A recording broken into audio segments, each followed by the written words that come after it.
నేను అడుగుతా ఉన్నా చంద్రబాబు నాయుడు గారు, స్కామ్ చేయడానికి లంచాలు ఇవ్వడానికి ఎవరిస్తారు, ఎందుకు ఇస్తారు? డిస్టిలరీలో బేసిక్ వాల్యూని పెంచి, అంటే బాటిల్ 5 రూపాయలు 10 రూపాయలు ఉందనుకో, దాన్ని పెంచి ప్రభుత్వం కొంటే ఇస్తారా, తగ్గించి కొంటే ఇస్తారా? మీ కాలంలో బేసిక్ వాల్యూని పెంచారు, డిస్టిలరీ దగ్గర పెంచి కొన్నారు. మేము బేసిక్ వాల్యూ ప్రకారమే కొన్నాం. ఎవరిస్తారు? లిక్కర్ స్కామ్కి డబ్బులు ఎవరిని ఇస్తారా, లంచాలు ఇస్తారా?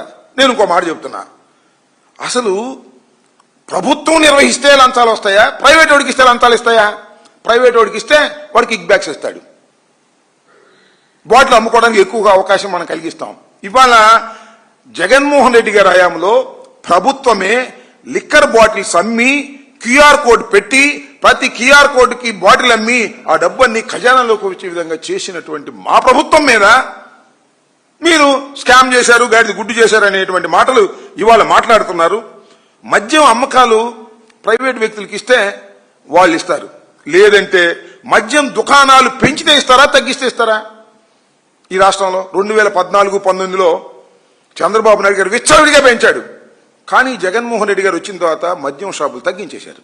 ప్రభుత్వ హయాంలో ధరలు పెంచారు, ధరలు పెంచి షాక్ కొట్టే విధంగా చేశాం. మద్యం వాడకాలు తగ్గాయి, కానీ ధర పెంచడం వల్ల ఆదాయం పెరిగింది. మద్యం వాడకాలు తగ్గిస్తే లంచాలు ఇస్తారా, పెంచితే లంచాలు ఇస్తారా చెప్పండి, నాకు అర్థం కదా.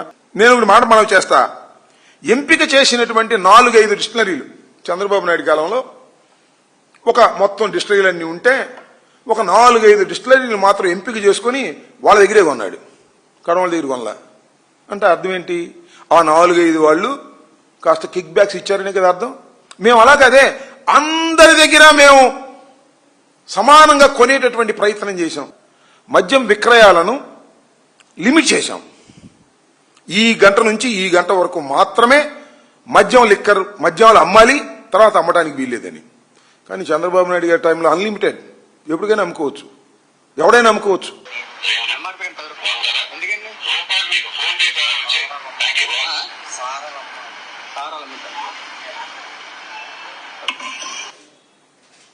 ఇది భీమిల్లో ఒక షాప్ దగ్గరికి వెళ్ళి వీడియో తీసినటువంటి అంశం ఇది. ఏం చేశారు? ఎంఆర్పి కన్నా 10 రూపాయలు ఎక్కువ అమ్ముతున్నారు.